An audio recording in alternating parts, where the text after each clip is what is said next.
Baik, Assalamualaikum warahmatullahi wabarakatuh. Perkenalkan, nama saya Ariel Teja Permana dari kelas TI 7A dengan NIM A2.2000011. Di sini saya akan menjelaskan hasil dari tugas yang saya kerjakan, yaitu UTS di mata kuliah IPS Interaksi. Nah, studi kasus yang saya ambil yaitu dengan sebagai seorang UX atau User Experience dan UI User Interface Designer. Fokus utama akan berada pada menciptakan pengalaman pengguna yaitu intuitif, efisien, dan memuaskan.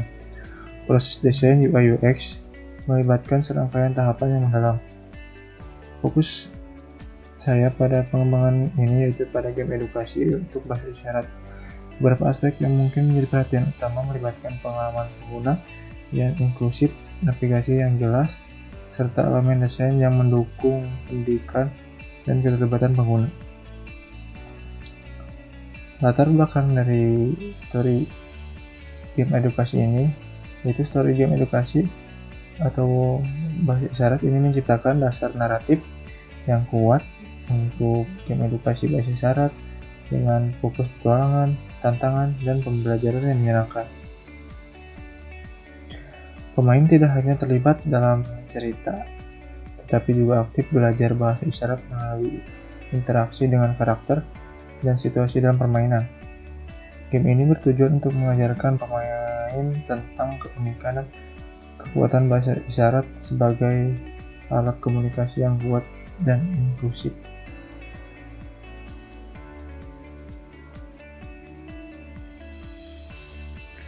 Nah, tahapan-tahapan yang harus ada dalam pembuatan game edukasi ini adalah yang pertama, penelitian pengguna atau user research.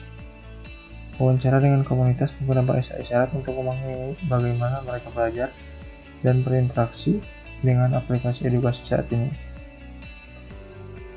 Yang kedua, pembuatan persona dan penggunaan skenario. Membuat persona seperti pelajar bahasa isyarat dan pengajar bahasa isyarat serta skenario belajar di dalam dan di luar kelas. Yang ketiga, desain UI untuk inklusivitas.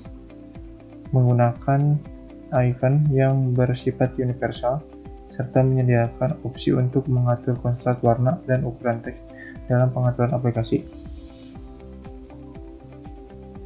Yang keempat, prototyping untuk pengujian interaktif. Prototype yang memungkinkan berlatih bahasa isyarat melalui aktivitas interaktif seperti permainan tebak gambar dan simulasi dialog. Dan yang kelima atau yang terakhir, peluncuran dan pemeliharaan. Ada yang pertama itu adalah melakukan pengujian langsung dengan anggota komunitas bahasa isyarat untuk mendapatkan umpan balik langsung. Terus yang kedua, membuat pembaruan berdasarkan umpan balik pengguna serta mengadakan sesi pelatihan untuk webinar untuk mendukung pengguna baru. Nah, di sini adalah salah satu contoh tampilannya, yaitu yang pertama ada game. Di dalamnya ada game dengan judul game edukasi bahasa isyarat, lalu ada tombol mulai, belajar, atau tentang. Yang kedua, kita bisa memilih games, ada Bisindo dan Sibi. Terus ini ada yang ketiga adalah contoh bahasa isyarat, dan D hurufnya seperti itu dan A seperti itu.